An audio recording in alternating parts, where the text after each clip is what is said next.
बताएगी ना। हम्म हम्म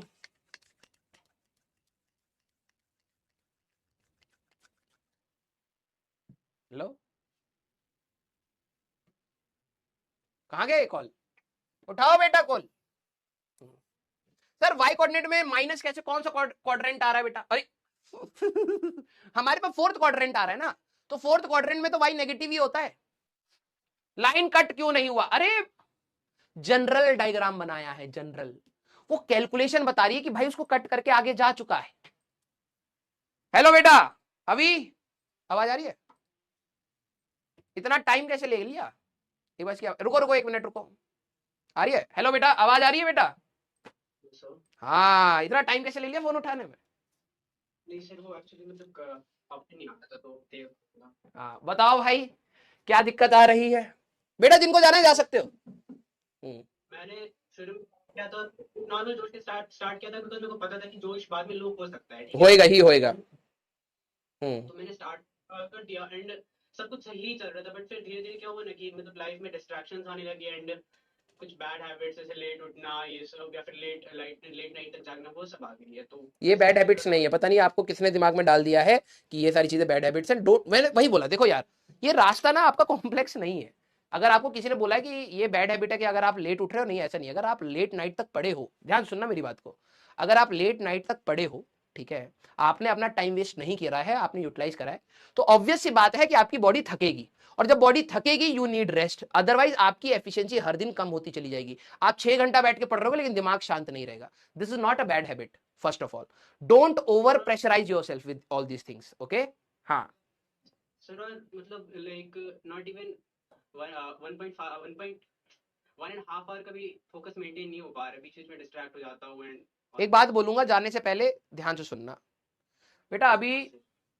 सारे बच्चे जितने भी जुड़े हुए हैं, एक बात फील करना, जब तुम अपने जेई के, अभी गर्मी कितनी है ना तगड़ी। हाँ सर, बहुत अब कुछ ज्यादा है। दिन पहले जेई एडवांस का पेपर हुआ है, हाँ या ना? तुम्हारा भी एडवांस का पेपर जब भी होगा इसी समय ही होगा। गर्मी कितनी होगी? तुम ये हाँ सोचना, आज मैं जब ऑफिस आ रहा था ना, मेरे को ये था कि मैं किसी ना किसी दिन बच्चे को ये रियलाइज कराऊं कि जब तुम वो 3 घंटा अपने जेई मेंस का हो या 6 घंटा अपना जेई एडवांस का, जब तुम एग्जाम में अंदर बैठ के एग्जाम दे रहे होगे ना बेटा, उस गर्मी में तुम्हारे पेरेंट्स पेड़ के नीचे बैठ के तुम्हारा वेट कर रहे होंगे। समझ रहे हो? वो 6 घंटा उनके लिए भी 2 साल की मेहनत है। जो तुम स्ट्रगल कर रहे हो ना, बात यह है कि जो तुम कह रहे हो ना डिस्ट्रैक्शन हो जाती है, मैं हर बार बच्चे को एक ही बात बोलता हूं, जिस दिन आपकी प्रायोरिटी सेट है कि भाई ये एग्जाम तुम्हारे लिए कितना इंपॉर्टेंट है, जिस दिन आपके लिए क्लियर हो गया ना, मैं लिटरली बता रहा हूं, उस दिन आपको कोई डिस्ट्रैक्ट ही नहीं कर सकता। जिस दिन आपको ये रहेगा ना, जिस दिन मैं एग्जाम में बैठूंगा ना भाई, अंदर मेरे पापा मम्मी हो सकता है धूप में किसी पेड़ के नीचे छाव में बैठ के बस वेट कर रहे होंगे, आज मेरा बेटा कुछ अच्छा कराएगा या आज मेरी बेटी कुछ अच्छा कराएगी, और हमारी शायद घर की सिचुएशन बेटर हो जाए। समझ रहे हो?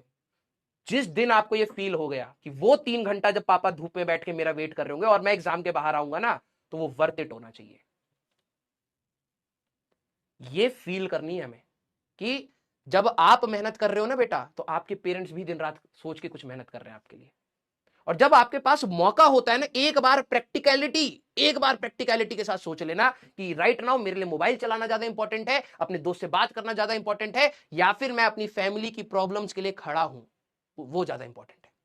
जिस दिन आपने अपनी प्रायोरिटी सेट कर ली ना, यार मेरे लिए पढ़ाई है, मैं जितना कर सकता हूं उतना तो करूं, उसके बाद आप देखो डिस्ट्रैक्शंस क्या होती हैं।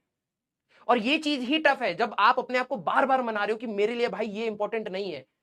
2 साल के बाद एग्जाम से बाहर निकलूं तो मेरे पेरेंट्स के फेस पे मैं ये बोल पाऊं, पापा आई हैव डन इट, हो जाएगा। तुम बिलीव नहीं कर सकते बेटा, वो जो खुशी होती है ना, जब आप एग्जाम हॉल से निकलते हो और आप एक स्माइल के साथ निकलते हो, तो आपके पेरेंट्स की स्माइल कितनी बड़ी होती, कितना प्राउड फील होता है, आप अभी फील नहीं कर पाओगे। और अगर आपका फेस हल्का सा डल है ना, तो आप बिलीव नहीं कर सकते कि कितने सपने पापा के दिमाग में या आपके मदर के दिमाग में टूटते हैं। क्योंकि हम लोग सभी लोग मिडिल क्लास फैमिली से बिलोंग करते हैं बेटा। हमारे को ऊपर बढ़ने का कोई और जरिया नहीं है, सिर्फ और सिर्फ एजुकेशन है। और जब आप पढ़ रहे हो ना, तो दिलो दिमाग से पढ़ो, खुल के पढ़ो, जितना पढ़ सकते हो। नहीं हो रहा सवाल, डिप्रेस मत हो और पढ़ो, क्योंकि हमारे पास और कोई जरिया ही नहीं आगे बढ़ने का। जब आप कह रहे हो डिस्ट्रैक्शन की बात, तो क्या आपकी फैमिली की सिचुएशन डिस्ट्रैक्शन दूर कर पाएगी? नहीं कर पाएगी। और ये प्रैक्टिकलिटी जिस दिन आपके दिमाग में बैठ गई ना कि यार मेरे को यहां से ऊपर उठने के लिए मेरे को भगवान ने सिर्फ एक मौका दिया है, दैट इज पढ़ाई। और कुछ दिया है क्या हमें? क्या हमें करोड़ों की संपत्ति दी है? नहीं दी ना। क्या हमारे घर पे कोई भाई बहन जब हमारे भी पढ़ रहे थे क्या करोड़ कमा रहे थे? कुछ नहीं था भाई। खेती बाड़ी पे चल रहा था काम, सब कुछ सही से कर रहे थे। हमारे को तो पापा मम्मी ने पढ़ा दिया, यही हमारे लिए बहुत बड़ी बात है यार। सच बात तो ये, हम 4 भाई बहन है भाई, उस समय 4 भाई बहनों का खर्चा, स्कूल का, कपड़े का, ड्राइंग का, ये वो नहीं हो पाता इतना मैनेज। तो मेरे को तो अपनी 6ठी क्लास में ये चीज फील हो गई थी यार कि मैं इस तरीके की लाइफ नहीं जीना चाहता। भले मेरे पापा बेस्ट करके दे रहे हो, लेकिन I don't want to live this life. और मैंने 5वीं क्लास तक मैं फेल होने की कगार पे रहता था, लेकिन 6ठी क्लास में मैं टॉप में आना लग गया, क्योंकि अपने आप रियलाइजेशन हो गया कि मेरे लिए पढ़ाई के अलावा कुछ भी नहीं है। मैं अपने दोस्तों को देखता था, वो बहुत अच्छी अच्छी चीजें करते थे, लेकिन मेरे को कभी वो इंटरेस्ट ही नहीं करती थी। क्यों? क्योंकि मेरे को पता है मेरी रियलिटी क्या है। मेरे को ये पता है कि मेरे को कौन चीज ऊपर ले जा सकती है, वो सिर्फ और सिर्फ पढ़ाई है भाई। मैंने पढ़ाई के अलावा कुछ नहीं किया उसके अलावा। जब मेरे को समझ आ गई, और वही मैं कह रहा हूं, जिस दिन तुम्हें समझ आ जाएगी ना कि वो 3 घंटे पापा जब धूप में बैठे होंगे तो वो वर्थ इट होने चाहिए, ठीक है, अपने आप डिस्ट्रैक्शन साइड हो जाती है बेटा। वही है सर, मतलब पढ़ाई में मैं 10th में ही आकर सीरियस हुआ। मतलब मैं मिनिमाइज हो गया क्या? बोल बोल बेटा। मतलब जब जब मैं 10th में आया तभी आकर मैं पढ़ाई में थोड़ा सीरियस हुआ। मतलब थोड़ा क्या, बहुत ही हो गया था। मतलब एज कम्पेयर टू 9th में, 8th क्लास में फेल हो चुका हूँ एक बार। 9th में मार्क्स नहीं रहे थे, बट हाँ 10th में आके मैंने बहुत सारी इंप्रूवमेंट की। बट जो 10th की कंसिस्टेंसी मैंने मेंटेन करके रखी थी, 11th में आके वो खत्म हो गई, बिकॉज जो बीच में ब्रेक मिला था ना, उससे लाइफ में बहुत सारे डिस्ट्रैक्शन आ गए। तो ये समझ कि 14 लाख बच्चे हैं और ये प्रॉब्लम सभी के साथ है। मैंने तुम्हें क्लास में बताया होगा कि जितना तुम लैडर में ऊपर जाओगे उतनी स्ट्रगल आएंगे। अभी तू क्या है ना, तू थोड़ा सा कंसिस्टेंट होगा तो तेरे को दूसरी प्रॉब्लम आएगी कि सर मेरे से टफ सवाल नहीं हो रहे, तो तू उनको सॉल्व करना स्टार्ट करेगा। फिर एक आएगा, सर मेरे से इरोडोव नहीं हो रही। प्रॉब्लम सेट हमारी लाइफ से कभी नहीं हटने वाली। कोई अगर तुम्हें ये बोल दे कि बेटा तू पढ़ लेगा तो तू सक्सेसफुल हो जाएगा, इस सेंस में कि आप कोई प्रॉब्लम नहीं आने वाली, ऐसा कभी नहीं होगा। तेरे पास आज की डेट में कोई प्रॉब्लम है, क्या है कि सर मेरे को डिस्ट्रैक्शन हो रही है, तो एक बार तू अपने लिए क्लियर कर कि हाँ तेरे लिए क्या इंपॉर्टेंट है, वो धीरे धीरे कम कर। तू उस डायरेक्शन में मदद, अपने को हेल्प कर। प्रॉब्लम क्या है, बच्चों को ये प्रॉब्लम हो रही है, लेकिन क्या है ना, वो उसके साथ बैठ के वो सोच रहे कि यार ये खत्म कैसे होगी। खत्म तभी होगी जब एक्शन होगा उस पर, ठीक है। तो 10वीं से तू 11वीं में आए तो कुछ प्रॉब्लम सेट आई, अभी तू आगे जाएगा तो फिर एक और प्रॉब्लम सेट आएगी।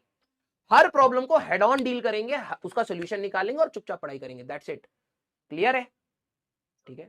अभी तेरे को लग रहा है कि सर कुछ दिनों के बाद मेरी तबियत खराब हो गई, मेरा सिलेबस छूट गया, ये प्रॉब्लम है। इसका सोल्यूशन क्या है? सोल्यूशन यही है कि मेरे को बैकअप का अपना कवर करना ही पड़ेगा बैकलॉग। कोई और दूसरा आके मेरा बैकलॉग नहीं कवर कराएगा, ये सोल्यूशन है। तुम प्रॉब्लम पर मत सोचो, जैसी ही लाइफ में प्रॉब्लम है उसका सोल्यूशन क्या है। भैया मेरे को नहीं रोना प्रॉब्लम पर। मैं 4 दिन ये बोलता रहूं कि मेरी तबियत खराब हो गई, मेरा पीछे छूट गया, कोई करा दे करा दे। अरे भाई 4 दिन लगा के कुछ पढ़ ले आगे, समझ रहा है? एग्रेसिव बनो अपने फील्ड में। प्रॉब्लम आए हेड ऑन सोल्यूशन ढूंढो। हेड ऑन क्या होना चाहिए, इमोशन रखो साइड में, मेरे को क्या करना चाहिए वो बताओ, और वो जो सामने आ जाए उसको चुपचाप करो। यही हमारा एक चीज है भाई जो करा जा सकता है। क्लियर? तो प्रॉब्लम्स आप सभी लोगों की लाइफ में आएंगी बेटा, और even if you crack IIT, मैं आपको बता रहा हूं आपकी प्रॉब्लम्स बढ़ेंगी ही बढ़ेंगी। बट बात यह है कि आप इस तैयारी में अपना माइंडसेट इतना स्ट्रांग कर लेते हो कि वो प्रॉब्लम्स आप डील करने के लिए तैयार हो जाते हो, और जो प्रॉब्लम्स डील करने के लिए तैयार नहीं होता वो हमेशा लाइफ में पिसता चला जाएगा। लाइफ में प्रॉब्लम्स हटेंगी नहीं बेटा, समझ रहा है? तो अपने आप को संभाल और इनर मोटिवेशन ढूंढ। तेरे को कभी भी, अगली बार कभी भी हम लाइफ में फ्यूचर में मिले, तेरे को ये नहीं होना चाहिए कि सर आप एक बात ऐसी बोल दो जिससे मैं पढ़ाई पर लग जाऊं। इधर से इनर मोटिवेशन ये होनी चाहिए कि सर मैं, आप जितनी बुरी से आप क्लास बैच छोड़ भी दोगे ना तब भी मैं रैंक निकालूंगा, ये होना चाहिए। सर मेरे सारे रिसोर्सेज काट दो तब भी मैं सिलेक्शन लेके दिखाऊंगा, ये होना चाहिए। तो जिस दिन आप अपने से ये बात बोलना स्टार्ट कर दोगे ना बेटा, लिटरली बता रहा हूं, आपको कौन रोक सकता है, कौन डिमोटिवेट कर सकता है, कौन सी स्थिति आपको रोक सकती है? कुछ नहीं हो सकता। आप अपने से तो बेटर बनोगे, ये तो बात है। तो आप दूसरे में मोटिवेशन ढूंढना छोड़ दो।